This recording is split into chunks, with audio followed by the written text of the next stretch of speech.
अस्सलाम वालेकुम and good evening everybody. मैं हूं मेहर बुखारी और आप देख रहे हैं क्रॉस फायर। साबिक वफाकी वजीर मजहबी अमूर हामिद सईद काज़मी दरख्वास्त जमानत खारिज होने के बाद FIA की हिरासत में हैं। हज करप्शन स्कैंडल अपने मंतकी अंजाम की तरफ बढ़ ही रहा था, लेकिन यकीन से कुछ नहीं कहा जा सकता कि कानून का हाथ इस स्कैंडल से जुड़े किसी पर्दानशी का पर्दा चाक भी कर पाएगा या नहीं, क्योंकि FIA के सरबरा वसीम अहमद हैं और FIA जिस वजारत का मातहत इदारा है उस वजारत का कलमदान रहमान मलिक साहब के पास है। रहमान मलिक साहब के जिक्र से मिसाक जमहूरियत याद आ गई। इस दस्तावेज से मुतल्लिक मुशावरती इजलास उन्हीं के लंदन वाले घर में हुआ करते थे। ये तारीखी दस्तावेज जिसने रियासत के इंतजामी ढांचे की नई दाग बेल डाली थी, जिसने रियासत के खिलाड़ियों के मरातब का अस्सिर-ए-नौ तय्युन किया था, को लगता है किसी की नजर लग गई। इस दस्तावेज के वजूद में आते ही सुप्रीम कोर्ट के एक हाजिर सर्विस जज ने मुझसे कहा था कि हमारा आइन फिक्शन की एक ऐसी आला मिसाल है कि जिस पर कभी अमल नहीं हुआ और मिसाक जमहूरियत इस फिक्शन में एक शानदार इजाफा है और बस। नेचुरली मैंने पूछा क्यों। जज साहब का जवाब था कि बाबू और बीबी का दुश्मन सांझा है, वो जब तक चारों शाने चित नहीं हो जाता मिसाक जमहूरियत जिंदा रहेगा, और जब ये मुश्तरका दुश्मन मंजर से हट जाएगा मिसाक जमहूरियत को शेख चिल्ली का ख्वाब बनते देर नहीं लगेगी। और ऐसा ही हुआ। अब जमहूरियत के उशाक, उसके दीवाने मिसाक जमहूरियत के लहू का निशान किसकी आस्तीन पर तलाश करें कुछ समझ में नहीं आता, क्योंकि वही तू की तकरार है, वही बदमस्ती का इल्जाम है, वही बेअसूलियों के चर्चे हैं और जमहूरियत के दुश्मन भी वही पुराने जो हर लम्हा घात में रहते हैं। और जमहूरियत उस धड़के में है कि वो बेआबरू हो के कूचे से अब निकले। कोई तस्लीम करे या ना करे, लेकिन ये एक बेरहम हकीकत है कि मिसाक जमहूरियत दम तोड़ चुका और इसके चाहने वाले वही दिल जले अपने गिरबां चाक किए नोहा कना है और हसरत से बस यही कहते हैं कि चल साथ के हसरत दिले महरूम से निकले, आशिक का जनाजा है जरा धूम से निकले। हमारे साथ मौजूद हैं आज कायदे हिज़्ब इख्तिलाफ चौधरी निसार अली खान साहब। चौधरी साहब अस्सलाम वालेकुम, बहुत बहुत शुक्रिया आपका हमारा साथ देने का। अस्सलाम वालेकुम। चौधरी साहब, आपका एक मुतालबा है कि करप्शन का खात्मा किया जाए। हुकूमत ने अपना एक वजीर हटाया भी और आज वो गिरफ्तार भी हो गया। आपको FIA की इस कार्रवाई पर इत्मीनान है? नहीं, मेरा ख्याल है कि ये सारा जो इनिशिएटिव आया है ये अदालत की तरफ से आया है और अब तक इस हवाले से जो भी पेशरफ्त हुई है उसमें मुझे हुकूमत इनिशिएटिव दूर दूर तक नजर नहीं आता और सिर्फ हज स्कैंडल तक जो किस्से हैं, जो अफसाने हैं, जो कहानियां हैं वो महदूद नहीं हैं। मेरा ख्याल है कि मौजूदा हुकूमत की वो विल ही नहीं है जिसके तहत जो एक रैम्पेंट करप्शन है, मेरा ख्याल है कि अगर मैं ये लफ्ज इस्तेमाल करूं तो गलत ना होगा, रैम्पेंट करप्शन है और हुकूमत में ना वो विल है और ना उसकी ख्वाहिश है कि वो उसको कंट्रोल करे। वो जैसे कहा जाता है कि One swallow does not make a summer। साहब का कलामी माफ जरा एनेक्डोटल है, इसके करप्शन के एम्बिट को जरा वजह कर दीजिए और ये भी फरमाइए कि क्या आपको अभी भी लगता है कि FIA जो है एक रुकावट, एक ऑब्स्टिकल बनेगी कि जिस तरह सुप्रीम कोर्ट भी महसूस करती है?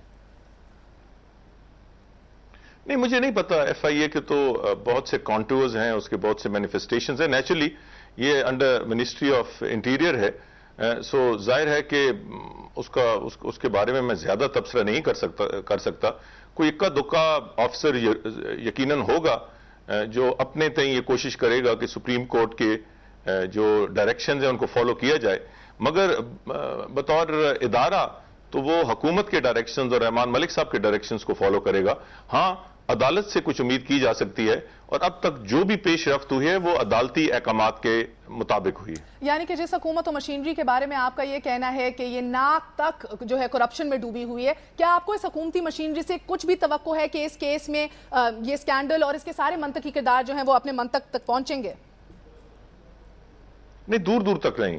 जैसे मैं पहले भी आपसे कह चुका हूं कि कोई एक ऑफिसर या दो ऑफिसर्स ऐसे होंगे जिनमें खौफ खुदा भी होगा और उनमें अदालती अहकामात को इम्प्लीमेंट करने की शायद ख्वाहिश होगी, मगर मजमूई तौर पर यह इदारा बदकिस्मती से न इस काबिल है और न इससे ज्यादा उम्मीद या तवक्को रखी जा सकती है। और यही वजह है कि जो मैंने पहले आपसे कहा है कि हर जगह करप्शन है और मैं सिर्फ ये हुकूमती इदारों तक महदूद नहीं करना चाहता। बदकिस्मती से हमारे मुल्क में हलाल और हराम की तमीज खत्म हो गई है और अब तो ऐसे ऐसे जगहों आपको करप्शन नजर आती है कि लगता है कि हमें पाकिस्तान के अंदर जो सारा कॉन्सेप्ट है of corruption it should be redefined, क्योंकि एक बहुत वाज़ेह करप्शन को भी کرپشن نہیں سمجھا جاتا. تو ایک بہت بڑی ایک ہمیں ری ایویلیویشن کرنی ہے, اور اس میں بطور قوم ہم نے ایک ہو کر یکجا ہو کر کہ پاکستان جی ہم منتظر رہیں گے. چودھری صاحب فرمائیے کہ پاکستان کی اسٹیبلشمنٹ کیا سوچ رہی ہے؟ میں اسٹیبلشمنٹ کا اسپوکس مین تو ہرگز نہیں ہوں. نہیں, میں نے کہا چودھری صاحب جی آپ کی اطلاعات ہوتی ہیں چودھری صاحب, چیف عوامی اسٹاف کے ساتھ جناب ملاقات بھی کرتے رہتے ہیں, اور شہباز شریف صاحب کے ساتھ بھی آپ موجود ہوتے ہیں جب ملاقات کرتے ہیں, اور یعنی کہ پرویز مشرف صاحب بھی آپ ہی کی دریافت تھے؟ نہیں, ایک ملاقات کو آپ یہ تو نہ کہیں کہ ہماری ملاقاتیں ہوتی رہتی ہیں, اور میں وہ بار بار کہہ چکا ہوں کہ اس ملاقات کا ایک اسپیسیفک پرپس تھا جو اس وقت پلان کیا جا رہا تھا ساؤتھ وزیرستان پہ آپریشن, یہ اس حوالے سے ہوئی تھی, اور صرف پی ایم ایل این کے لیڈران سے نہیں ہوئی تھی, باقی پارٹیز کے لیڈران سے بھی ہوئی تھی. مگر اب اسٹیبلشمنٹ کی کیا سوچ ہے, میں اس کے بارے میں کوئی زیادہ آپ کو نہیں بتا سکتا. اچھا, یہ فرمائیے گا کہ اسٹیبلشمنٹ کا ایک یہ عمومی رویہ رہا ہے چودھری صاحب, ہم لوگوں نے دیکھا ہے کہ اخبارات میں بھی چھپا ہے, اور ایک تاثر بھی یہ بڑا عام ہے کہ پیپلز پارٹی کو سینٹ کی اکثریت جماعت نہ جو ہے وہ بننے دیا جائے.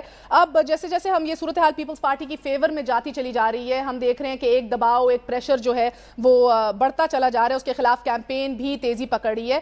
کیا آپ اس بات سے اتفاق کرتے ہیں؟ نہیں, مگر مجھے آپ کے اس سوال کی کوئی سمجھ نہیں آئی کہ اس میں اسٹیبلشمنٹ کا کیا رول ہے. آج پیپلز پارٹی کی جو صورتحال ہے وہ خاصتاً ان کے پچھلے 3 سالہ کارکردگی کی مرہون محنت ہے, اور جتنی بھی وہ ڈی جنریشن آ رہی ہے وہ ان کی اپنی کارکردگی کی وجہ سے آ رہی ہے. میرا نہیں خیال کہ اس میں اسٹیبلشمنٹ کا کوئی رول ہے. 3 سال کی کارکردگی ہے نا چودھری صاحب, اگلے 12 مہینے میں الیکشنز بھی تو آ رہے ہیں نا سینٹ کے. ہاں, مگر اس سے اسٹیبلشمنٹ کا مجھے کنیکشن سمجھ نہیں آ رہا. میں آپ کے تعلق کی سوال ذرا اسپیسیفک کر لیتی ہوں آپ کے لیے. آپ کے تعلق سے قطع نظر چلیں, چھوڑ دیتے ہیں اس بات کو. آپ کہہ رہے ہیں کہ آپ کو کوئی اطلاعات نہیں ہے اسٹیبلشمنٹ آج کل کیا سوچ رہی ہے. میں یہ جاننا چاہ رہی ہوں, ایک عام تاثر رہا ہے کہ پیپلز پارٹی, ہم لوگوں نے ماضی میں بھی دیکھا ہے کہ پیپلز پارٹی کو اکثریت جماعت نہ بننے دیا جائے سینٹ میں. اب ہم آگے دیکھ رہے ہیں کہ الیکشنز پھر ہونے والے ہیں 2012 میں, کیا, اور اس کے ساتھ ساتھ دباؤ بھی بڑھتا چلا جا رہا ہے. کیا میں آپ سے جاننا چاہ رہی ہوں کہ کیا آپ اس کو لارج اسکیم آف تھنگز میں اس بات سے اگری کرتے ہیں, یہ لنکڈ ہیں یا نہیں ہیں؟ نہیں, میں بھی انفارچونیٹلی پاکستان میں کنسپیریسی تھیریز کو اتنی اہمیت دی جاتی ہے کہ اچھے بھلے ملک کا ہم نے یہ حال کر دیا ہے. ہاں, یقیناً کنسپیریسیز ہوتی ہیں, اسٹیبلشمنٹ کا بھی رول پچھلے 60 سالوں میں کوئی قابل فخر نہیں رہا, کئی بدترین ان کی انوالومنٹ رہی ہے. مگر اس کے ساتھ ساتھ میں یہ بھی کہوں کہ ہم اپنی نائلی, اور میں جب ہم کہتا ہوں تو میں سیاستدانوں کی بات کرتا ہوں, جو پولیٹیکل ایکٹرز ہیں ان کی بات کرتا ہوں, تو وہ نائلی بھی ایک بہت بڑا عنصر رہی ہے اس مقام پر پہنچانے کے لیے. اب اگر پیپلز پارٹی اپنی اکثریت بحال رکھتی ہے قومی اسمبلی میں, تو دنیا کی کوئی طاقت نہیں ہے کہ انہیں وقت سے پہلے الیکشن کرانے پہ مجبور کر سکے. اور اگر وہ اکثریت کھو دیتی ہے اور وہ اس کی کارکردگی کی بنیاد پر, تو پھر ظاہر ہے کہ مڈ ٹرم الیکشنز کی آواز پاکستان کے گلی کوچے سے آئے گی اور آئین کے عین مطابق ہوگی. یعنی کہ اس پوری مہم کا, اس دباؤ کا, اس پریشر کا, سیاسی صورتحال کا سینٹ کے الیکشن سے کوئی دور سے تعلق نہیں ہے بقول آپ کے؟